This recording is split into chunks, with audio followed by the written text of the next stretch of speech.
ഉള്ളവരെ, saint Mary's church ബസവനഗർ കഗദാസപുര ഇടവക പരിശുദ്ധ അമലോത്ഭവ മാതാവിന് പ്രതിഷ്ഠിതമായ ദേവാലയമാണ്.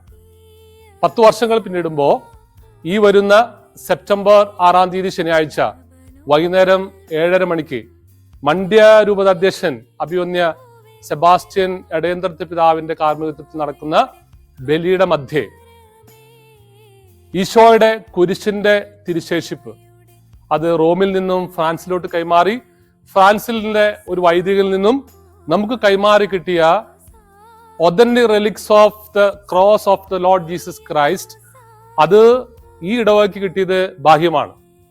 അത് ബാംഗ്ലൂരിലെ എല്ലാ ഇടവകളിൽ നിന്നുള്ള ഭക്തജനങ്ങൾക്ക് തൊട്ടുമുത്താനുള്ള അവസരം കുർബാന മധ്യേ അഭിവന്യ പിതാവ് ഒരുക്കുന്നതാണ്. അതുപോലെ തന്നെ അവർ ലേഡി ഓഫ് ബസവനഗറിന്റെ തിരുനാൾ ആഘോഷവും അതിനോട് നടത്തുന്നു. കുർബാനയ്ക്ക് ശേഷം മനോഹരമായ തിരിപ്രദർശനം, അതിനുശേഷം നിങ്ങൾക്ക് എല്ലാവർക്കും നേർച്ച ഒരുക്കുന്നു. ഈ ഭക്തി നിർഭരമായ കുരിശു ചുംബന ശുശ്രൂഷയിലും മാതാവിന്റെ തിരുപ്രദർശനത്തിൽ പങ്കെടുക്കാൻ ബാംഗ്ലൂരിലുള്ള എല്ലാവരെയും സ്നേഹപൂർവ്വം ഇടവകയിലേക്ക് സ്വാഗതം ചെയ്യുന്നു. സ്നേഹത്തോടെ P R H N father Davis Panadan CMI.